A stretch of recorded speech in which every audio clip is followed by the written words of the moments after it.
अब ये अभी ट्रायल एंड एरर की बात है, अभी तक इसका प्रयोग नहीं किया गया है, तो इसलिए वो भी रूस उम्मीद कर रहा है कि ये जो है ये इससे इसको इस सुरक्षा नीति से इसको काफ़ी मदद मिलेगी। कितना मदद मिलेगी? ये एक लेयर ऑफ डिफेंस हो सकता है पुतिन के लिए, जो कि वो विश्वास करके बैठे हैं। और एक बड़ी खबर बता दें, फिर उसके बाद चर्चा करते हैं। पुतिन ने रक्षा मंत्री सर्गेई शोइगु और फ्रिगेट कमांडर से बात की है। ज़िरकॉन मिसाइल की तैनाती को लेकर पुतिन ने वीडियो कॉन्फ्रेंसिंग के जरिए दोनों से बात की है।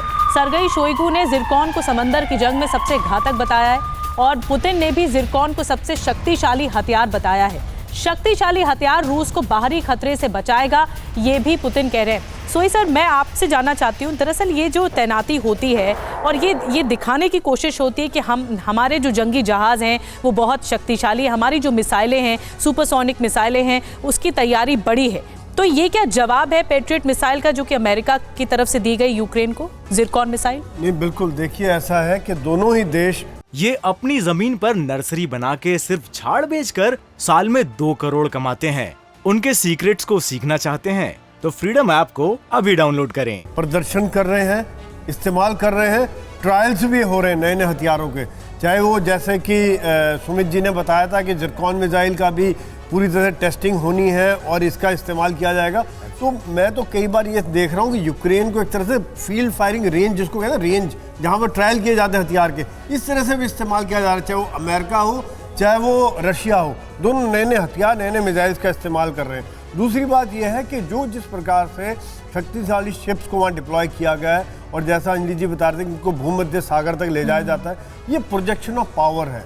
एक मैसेज है यूरोप के लिए भी, नेटो कंट्रीज़ के लिए भी, कि मैं खाली यूक्रेन तक सीमित नहीं रहूँगा। जिस प्रकार से आपका इंटरफेयर होता रहा तो शायद आपके ऊपर भी खतरा बन सकता है, क्योंकि अल्टीमेटली अगर यूक्रेन रशिया के अंदर अटैक की बात कर रहा है तो ये क्या पानी की जंग है जो पानी में अब लड़ी जाएगी? नए साल में ऐसा लगेगा कि यहाँ पर एयर जंग से अब सीधा पानी की जंग? नहीं, पानी की तरफ से वो एक और फ्रंट है। जैसे कि एक तो साउथ से आ गया, ईस्ट से वो जमीन से मार कर रहे हैं, हवाई से मार कर रहे हैं, तो यानी कि चारों तरफ से यूक्रेन के ऊपर जो हमले होने हैं वो चौतरफा से हमले। बिल्कुल सही बात है। और ज़िरकॉन मिसाइलों की तैनाती को लेकर जो घेरेबंदी की गई है उस पर हमने बात की। वहीं एक अहम खबर, यूक्रेन के आर्टिमोवस्क में भीषण जंग जारी है। विध्वंसक हथियारों से आमने सामने का युद्ध यहां पर शुरू हो गया है। अज़ोव सैनिकों के साथ यूक्रेनी सैनिकों की जंग हो रही है। ये अपनी जमीन पर नर्सरी बना के सिर्फ झाड़ बेचकर साल में 2 करोड़ कमाते हैं। उनके सीक्रेट्स को सीखना चाहते हैं